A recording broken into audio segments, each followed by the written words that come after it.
Water is so fundamental to the human existence.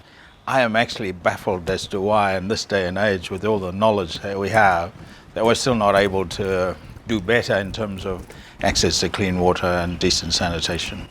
The high-level dialogue today on water and sanitation is really an effort to try to escalate, to try to lift the impact of the work that the various countries and the development partners and other agencies are engaged in order to improve access to clean water and sanitation.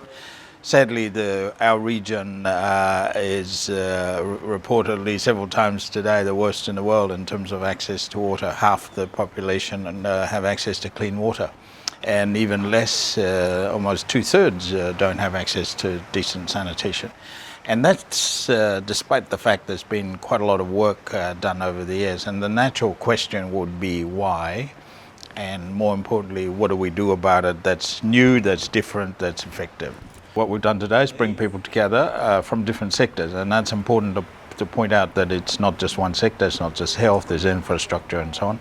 And it's good that we had representation from different players, but I do wonder whether there are too many partners in these relationships, and in other words, everyone is responsible and no one's responsible kind of thing, you know. So it's great that everyone is here, but I do wonder whether in fact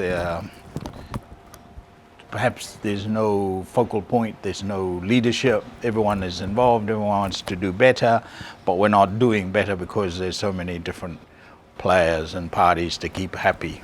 The nature of it is such that it's unavoidable that you do have to involve people, you do have to have communities participate and contribute.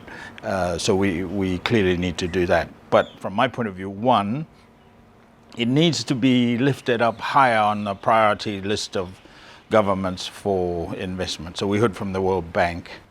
The World Bank allocates their money according to the priorities set by the countries.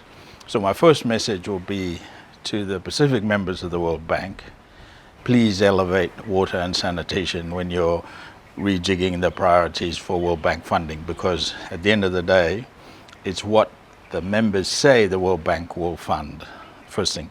Second thing, we recognize and appreciate that there's already allocation, there's already work, and some places do better than others, but clearly this is an issue of resource. The infrastructure groups, the people working in access to water, need the resources to do the job properly. We need to recognize that this region, at the best of times, is difficult to get clean water, right? It's a challenge in, say, outer atolls to get access to water.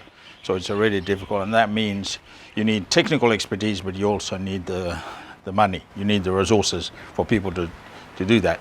And thirdly, perhaps some rationalization of the various partners that exist, because there just seems to be not quite people falling over each other, but there's a lot of people involved and everyone acknowledges that that's the case. But perhaps there should be a core group of stakeholders that lead and drive this,